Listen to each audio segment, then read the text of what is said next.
Hello and welcome to Health Matters on Channels Television. Thanks for joining us. I am Mary Alale Yusuf. Doing no harm is the most basic principle of any healthcare service and the bedrock of the Hippocratic Oath which young physicians take. No one should be harmed in healthcare. However, the World Health Organization says there is compelling evidence of a huge burden of avoidable patient harm globally across the developing and developed healthcare systems. Approximately 1 in every 10 patients is harmed in healthcare on a global scale, and more than 3 million deaths occur annually due to unsafe care. According to the WHO, at least 50% of harm is preventable. Patient harm potentially reduces global economic growth by 0.7% a year on a global scale. The indirect cost of harm amounts to trillions of US dollars each year. My guest is the principal officer at the Gwarimpa General Hospital Life Camp, Abuja, and a member of Patient Safety Africa. Dr. Alex Nnadozie joins us from our Abuja studio. You're welcome to the show, sir. Thank you very much, Mary. Thank you for having me. We are told that one of the sources of patient harm is medicines. What are other sources of patient harm? Okay, thank you very much, Mary. Medication is one big source of harm because of the adverse reactions and sometimes care not taken to give the right dose, the right medication for the right patient and all that. But we also have surgical harm. So that's why we also talk about surgical safety. We have blood transfusion issues. So we talk about blood transfusion safety. We even have mistaking the site of operation for another, which is also part of the surgical safety I talked about. Even treating the wrong patient for the wrong ailment, is part of the harm we have medicine. Even the way we approach patients, the way we talk to patients, the way we make them feel, these can affect their psychological harm in patient's treatment. Then maternal and newborn care, the way the woman is handled when she's giving birth, the delay, what Servicom is trying to handle in the country, harm can come from all these. So medication harm, it's a big area in harm to patients, but it's just one aspect. There are several others. And then we hear of surgeries done. We hear people complain that one organ is removed instead of the other. We hear so many things. So there are too many of them. And there was a need to put them together and bring out a document that will guide to the avoidance of these harm. Some of these things that you are saying are too fantastic to believe. Why would a qualified person remove one organ instead of the other? And they're all different shapes, sizes, and in different locations. What is causing this? Okay, thank you, Mary. Now, first of all, in this profession we practice, nobody is set out to do any harm. Like you rightly said at the beginning, first do no harm is our guiding principle. And by nature, we are set out, we all want to be heroes and not villains. So nobody wants to come out, first of all, and remove the wrong organ instead of the right one. So it is not, most of the time, it is not a deliberate action. But again, our job can be emotional. Emotional, I mean here, it can be pressured sometimes because a lot of factors come together to make the person you are. You could be dealing with a lot as a person. You could be dealing with a lot in the work. You could be dealing with a lot even with what you are seeing in probably the surgery you've gone into. So it can be emotional sometimes. And when emotions are involved, a lot of things can happen. And that is why there should be indicators, things that, like the WHO surgical checklist, for example, things you have to check. This one, tick. This one, tick. This person, respond. The other person, respond. The right side will respond. Now, these things are to help check human error. They may not have been as widespread as being in some parts of the world, but this is the reason why we are discussing now, because the policy will now address this so that everybody will have a document in their hands. And just like we have learned in medical school and in postgraduate, the basic principles of practice of medicine and surgery, these rules, these guidelines, this standard operating procedure, these policies will now be part of us, just the way we remember, our basic resuscitation, we will remember these as we continue to push them in so that these things can be avoided. Even in times of emotional tension, you just have to, first of all, this check, and you discover that less mistakes will be made. How much of patient harm is impacted by the doctor-patient ratio that we have now in the country? Well, I would say a lot. A lot because if one doctor is supposed to be attending to, let's say, 20 patients, and you have one doctor attending to 100 patients, and in some parts of the world, way more than that, some parts of the country, way more than that. Now, the doctor is as human as these patients are. I'll give you an example with myself. I like to be practical. Long time ago, I was much younger in the profession, and I was in general outpatient, attending to patients, and they were in their numbers. At a point, I had prescribed medication for a patient to go to the pharmacy to get it. The patient went to the pharmacy, and the pharmacist saw my prescription, recognized my handwriting, and said, "Could you go back to this doctor and show him what he has written?" The patient said, "What do you mean? I don't like all this back and forth." The pharmacist said, "My apologies, please just show him." He said, "What if he starts arguing?" The pharmacist said he won't argue, just show him this. So the moment the patient brought it back to me, I was so shocked, so surprised that I wrote that for that patient. And I was so grateful to the pharmacist that identified that, and the patient's patience to come back to me. I felt so sorry for the patient and myself for writing that. I can't remember what it is now, but the whole drama is still in my head.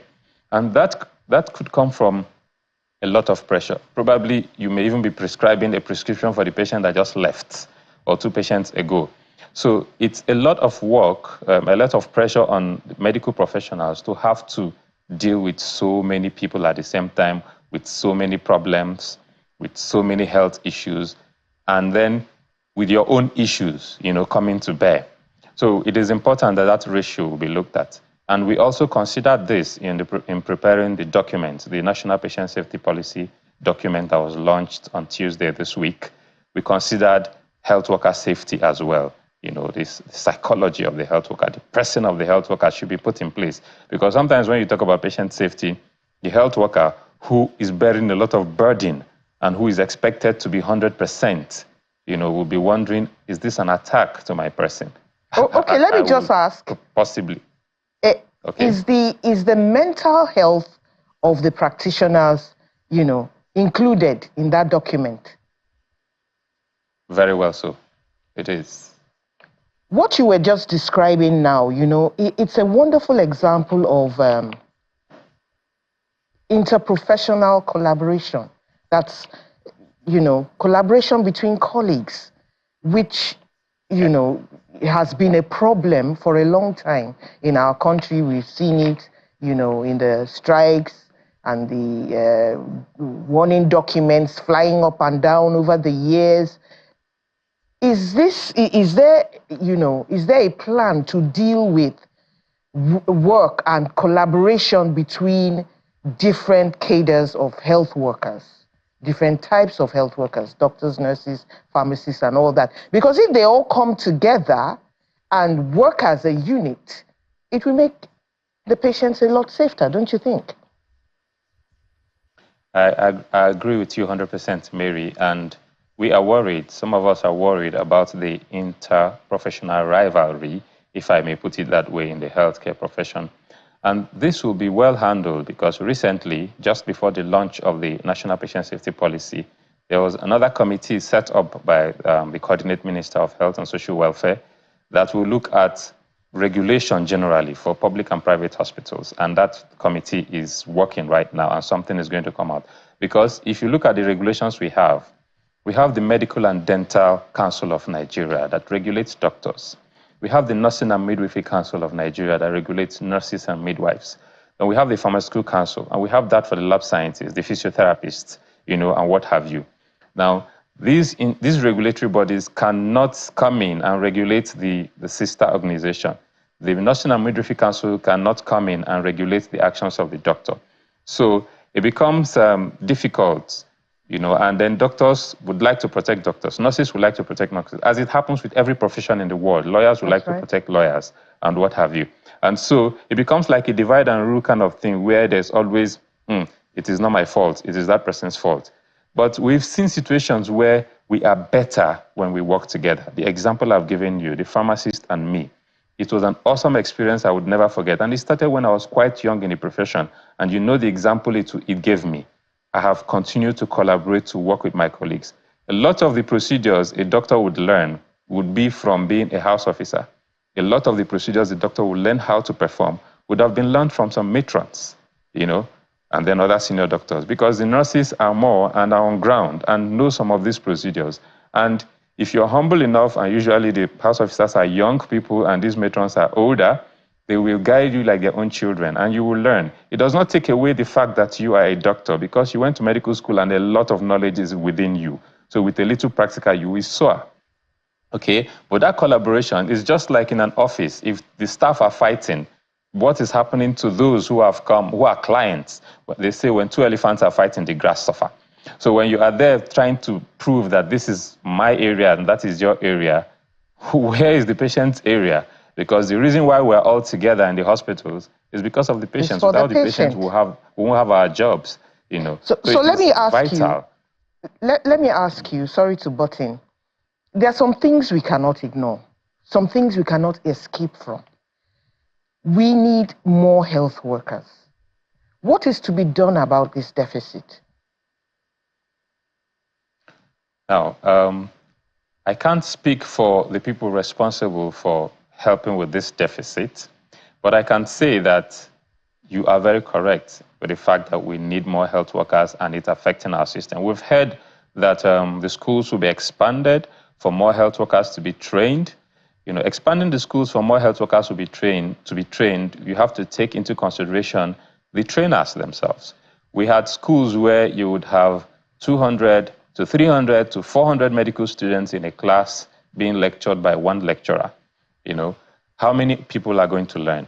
But give it to the Medical and Dental Council of Nigeria. You have to be qualified to be given the license. So you see a situation whereby out of the 400, only 150 will pass to the next stage because the exams are tough.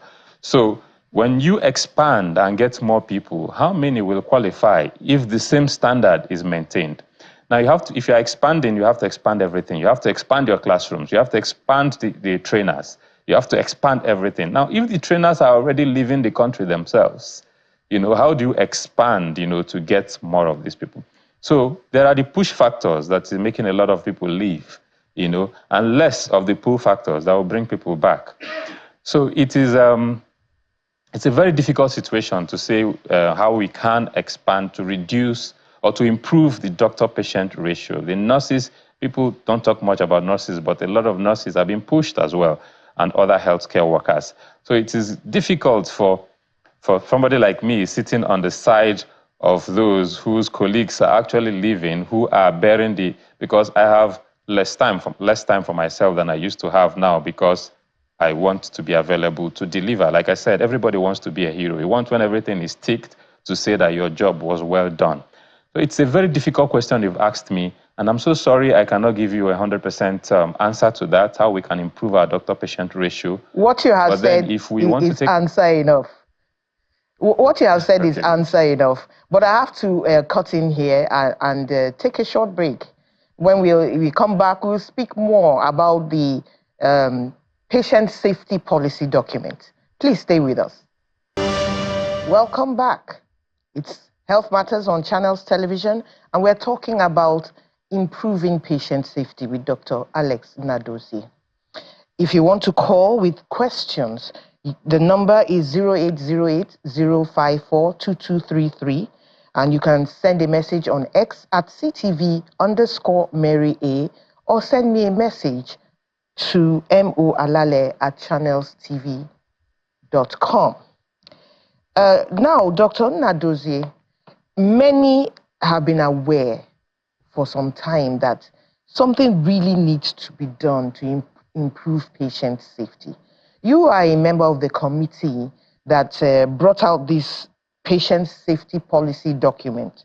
If you were to be talking to a patient now who is perhaps wary of the health system in Nigeria, what would you say to convince him that his experience may be different this time? Yes, thank you, Mary. I would say to the patient to rejoice, because when we talk about patients, there are no specific group of people that are known, that are called patients. Patient can include myself and every health worker out there. Anybody can be a patient at any point in time. So I would say to the patient what I would say to myself: rejoice, for brighter days are here when it comes to patient safety, because the document is detailed. It took us over 2 years to prepare this document because every word, every sentence was well considered. And the document is a tripartite document. It is a policy, implementation strategy, and monitoring and evaluation document. So it took us that much time to work nationally, collaboratively with all the stakeholders involved, to get this document out. So I'll say with the plans of how it will be implemented, the step down to every health facility, down to the primary health centers, I'll say to the patient to rejoice that brighter days are here. Okay, so does this document mention or suggest healthcare insurance? Because I'm sure that is one of the things that will improve patient safety. There's the problem of the cost of medicines, and people just feel from the outset that they can't afford healthcare. Even before looking into the matter, how is this addressed? Okay, thank you, Mary. I will start from that, your final point of people just assume that they can't afford healthcare. Like I am into surgeries, and a long time ago, I had a patient who had come in with hernia, inguinal hernia, and it was quite huge, and he had carried it for 15 years. He had come for surgery because he just got a job as a driver, and they needed him to take care of that medical condition before he would get the job. So I was curious to ask, why have you kept this for 15 years?